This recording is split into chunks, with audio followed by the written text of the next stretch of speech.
Hello, everybody, and thank you for tuning in to another edition of Tech Talk Tuesday. I'm Jason. I'm Zach. And today in the news, we have Amazon is working on a home robot project called Vesta. It is entering the late stage prototyping stage. It's been under development for about 4 years now and has an estimated 800 employees working on the project. Some are worried that it might not come to fruition at all and be a failed project, but hopefully it will actually come around and be a device that actually follow you around your house and be able to help out with tasks and calendar requests and things like that.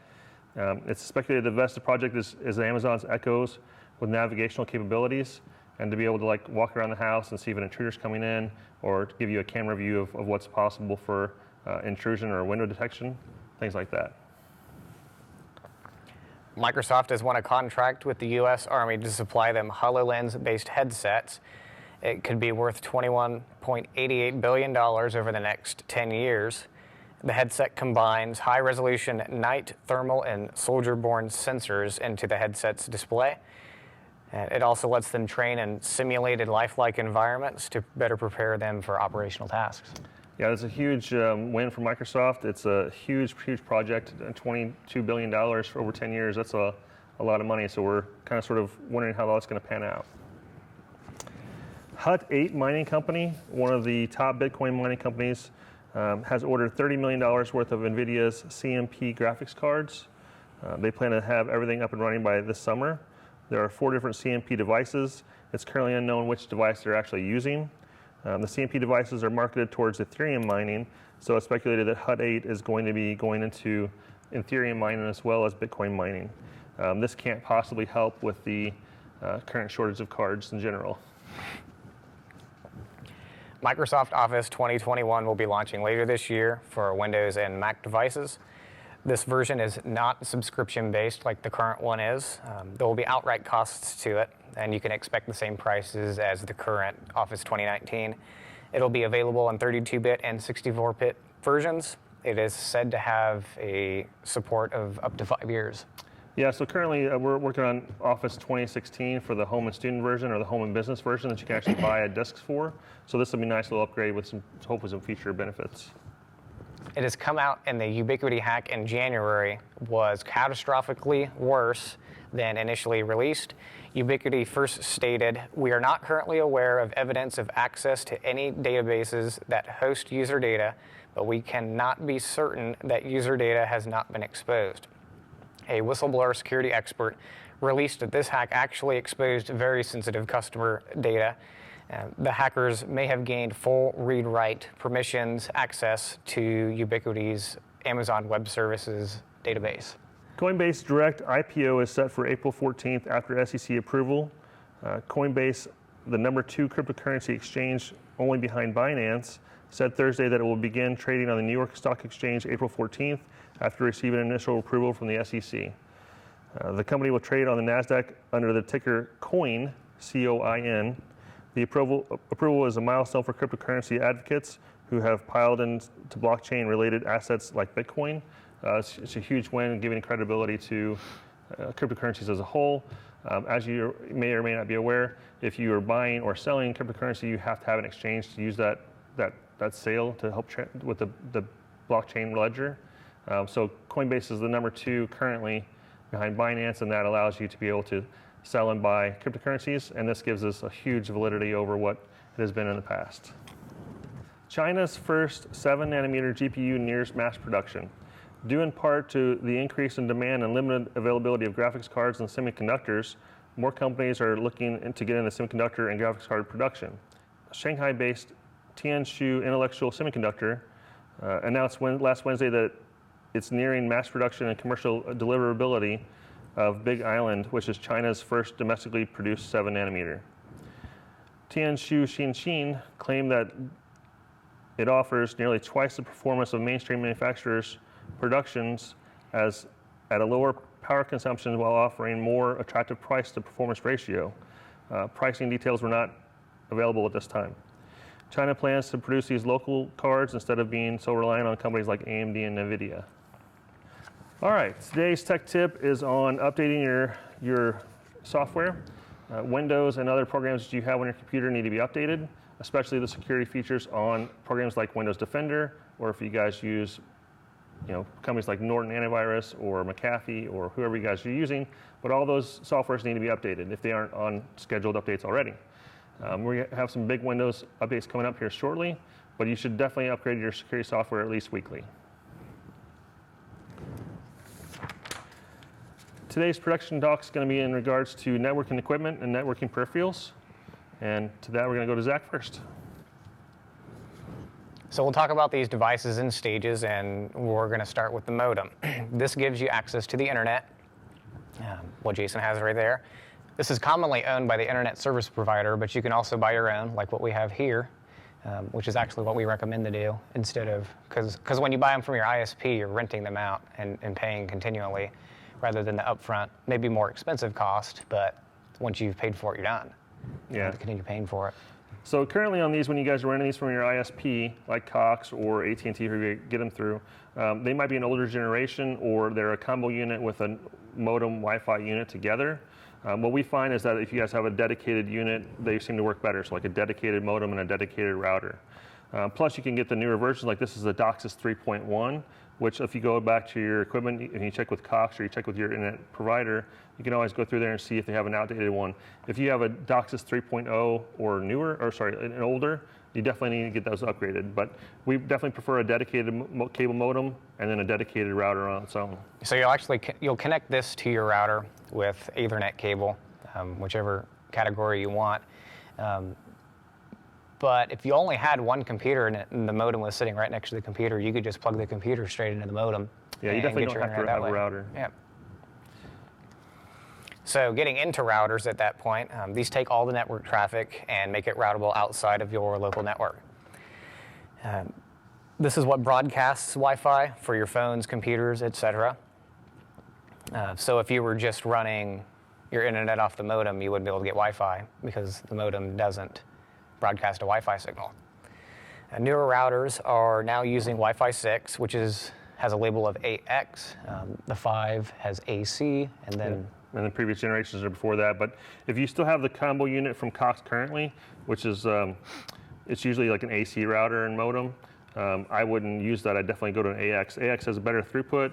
It's better for companies that are going to be doing more, like companies and homes are going to be doing more streaming at the same time. So if you guys have 3 or 4 kids and yourself are all streaming at the same time, AX is definitely better about handling the throughput of that many streaming devices and has a better range than AC. So this is definitely the way you want to go instead of the AC routers.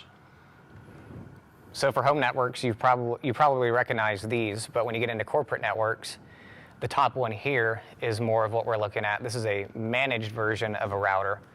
So you can get in and set permissions in there and turn ports on and off and set ACLs, which is access control lists, to filter traffic on the router. These are a lot more secure, which is very important for large businesses to maintain. Correct, and these can also be cloud managed, so you can manage them from off-site sources. You can have a friend that lives in Texas helping you out with a managed router that works in St. Louis. So there are a couple different brands. This is a Cisco brand here, as well as we have Ubiquitous here as well. But these will definitely help you out in more robust security than just a standard router security, which is also built in, but it's not nearly as robust, doesn't get updated as often as what you do as a dedicated gateway firewall modem. Router. Those are the two big ones. Next, we can get into switches. These connect hardwired devices to your network. If the router or modem runs out of ports, like if you were only using that modem, well, on this one, you get 2, sometimes you only get 1, or the routers here. On the back, you get 4. Well, if you have more than 4 devices, you're kind of out of luck without a switch. So what you would do is plug the switch into one of these, and then... It opens up how many ports you guys have for different this one has devices. Several ports on there, which supports several more devices. So this is an unmanaged, this is what they call a dumb router, a dumb switch. This doesn't have any capability of being managed from a cloud source or locally. It's basically just transfers information. So you plug this in there and basically just gives you more ports. That's all it does. It's still relying on the router to do any types of protection that you have or any type of security software or managing software. There are a couple different versions of switches. You can get a PoE switch, which is what this one is, which stands for Power over Ethernet. This will actually power devices it'll provide power to an access point, which is basically going to be like an additional access point if you have a big house or you want to put an access point downstairs or one out towards your barbecue grill and pool. These access points can be powered by this PoE switch. While it's still a dumb switch, this does allow you to have power going to your devices and help them work. So. And then just like our routers here, the bottom set here is a managed version of your unmanaged switch. It has a lot more ports on it, which supports the business network. They have a lot more computers instead of a home network. And the management of it is a lot like the router, less security because it doesn't do the network routing out and into a network, but you can still turn ports off on it, which also increases your security in comparison to these unmanaged switches. Yeah, and you got a lot more security, and when you're looking at the cloud managed software like this Ubiquiti one here, this one allows you to have the PoE switch as well as the cloud managed switch, so you can actually monitor this in the cloud, see how everything is going with this device, see if somebody cuts a line. This does both PoE and it's your switch, so it does everything and it's cloud managed, so you can actually go through there and look at it online, look at it from a different area as long as you have Wi-Fi access.